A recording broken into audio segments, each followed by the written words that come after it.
രാജ്യത്ത് ബിജെപി അസഹിഷ്ണുത പടർത്തുകയാണെന്ന് എ.കെ. ആന്റണി കുറ്റപ്പെടുത്തി. കേരളത്തിന്റെ സുന്ദരമായ മുഖം വൃത്തികേടാക്കാനാണ് മോദിയുടെ ശ്രമം. വൈരാഗ്യത്തിൽ അജണ്ടയായി ബിജെപിയും ആർഎസ്എസും നരേന്ദ്രമോദിയും അമിത്ഷായും ഏറ്റെടുത്തിരിക്കുകയാണ്. അവർക്ക് ചുട്ട മറുപടി ഈ പഞ്ചായത്ത് സാധിക്കും. പഞ്ചായത്ത് തെരഞ്ഞെടുപ്പിന് ശേഷം ബിജെപിയുടെയും ഒപ്പമുള്ളവരുടെയും അവസ്ഥ ദയനീയമായിരിക്കുമെന്നും ആന്റണി പറഞ്ഞു. ആത്മവിശ്വാസത്തോടെ തന്നെ തെരഞ്ഞെടുപ്പിനെ സമീപിക്കാനാകുമെന്ന് ചടങ്ങിൽ അധ്യക്ഷത വഹിച്ച മുഖ്യമന്ത്രി ഉമ്മൻചാണ്ടി പറഞ്ഞു. വർഗീയതയ്ക്കെതിരെ എന്നും വിധിയെഴുതിയിട്ടുള്ള സംസ്ഥാനമാണ് കേരളം.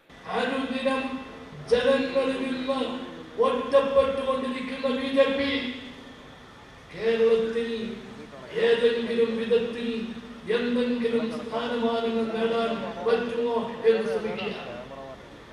വിഭാഗീയതയ്ക്ക് കേരളം ഒരിക്കലും കൂട്ടുനിൽക്കത്തില്ല. യുഡിഎഫിന്റെ തെരഞ്ഞെടുപ്പ് പ്രകടന പത്രിക പാണക്കാട് ഹൈദരലി ശിഹാബ് തങ്ങൾ പുറത്തിറക്കി. മന്ത്രിമാരും ഘടകകക്ഷി നേതാക്കളും ഉൾപ്പെടെ 2000 പ്രതിനിധികൾ സമ്മേളനത്തിൽ പങ്കെടുത്തു. മീഡിയ 1 കൊച്ചി.